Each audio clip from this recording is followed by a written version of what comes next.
Comme vous le savez, évidemment, hier, le président Chirac est décédé.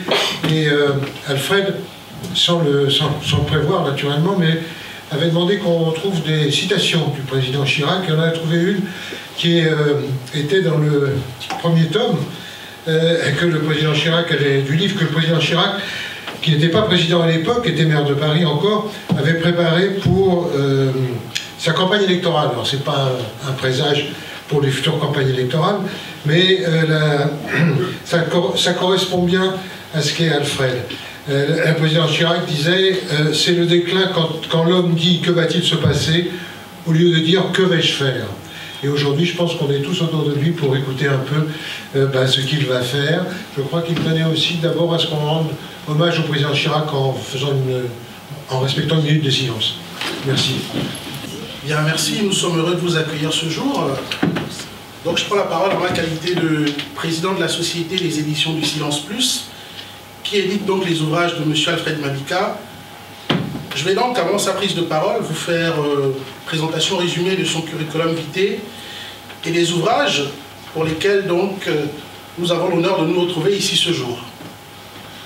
Donc, comme beaucoup d'entre vous le savent, M. Alfred Mabika était un fonctionnaire gabonais, né le 19 juin 1954 à Lisiala, dans le district de Mwabi, dans la province de la Nyanga.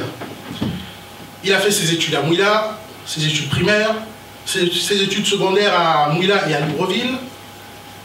Au terme donc de ces études-là, il les a poursuivies à Louvain en Belgique, où il a obtenu une licence, et il a obtenu plus tard, à Lille, un DEA et un doctorat en sciences de gestion.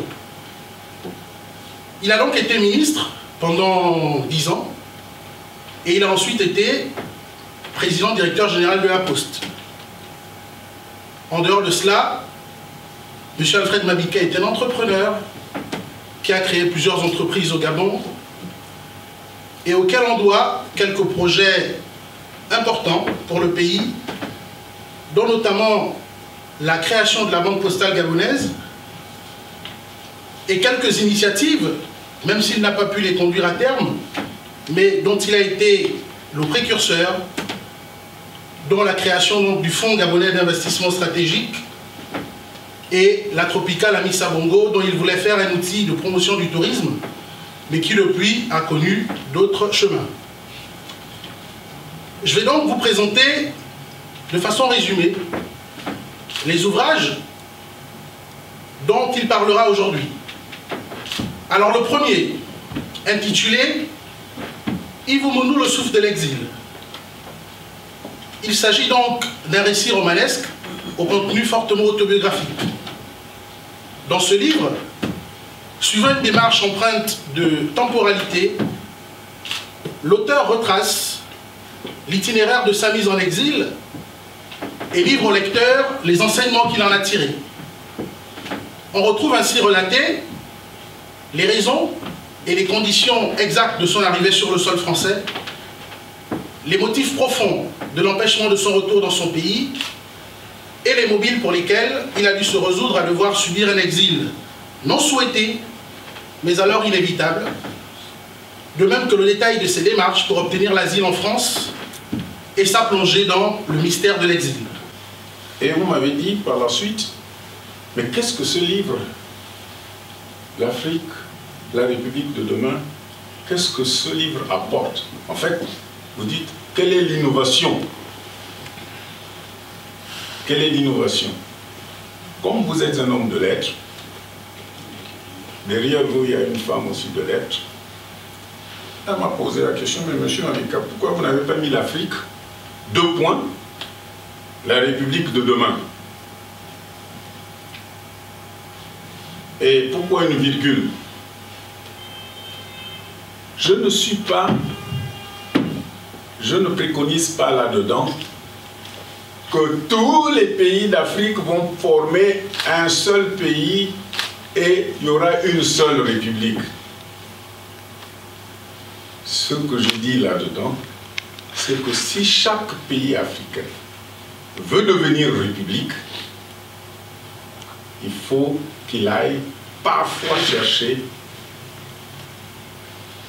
dans nos valeurs culturelles l'essentiel de son développement. Mais mon oncle me disait, m'appelait souvent, viens écouter, ne va pas jouer au ballon chaque fois que je règle les problèmes. On l'appelait même à Mouila pour venir régler les problèmes de Mouila. Il dit, le premier principe, la solution est dans la bouche de tous ceux qui t'écoutent et qui vont parler. Tu n'as qu'à la prendre, tu la remets, on dit, tu es un grand chef. C'est ça. Je réaffirme ça pour nos enfants peut-être, nos petits-enfants. Je réaffirme ça. Repartez, comme a dit Titanze. Ils sont en train de mourir. Repartez.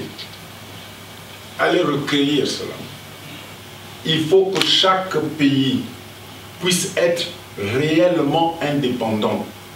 Moi, j'admire ceux qui ont été au congrès de 1956. J'admire tous ceux qui se sont battus. Nkrumah, Lumumba, Nasser et tout le reste.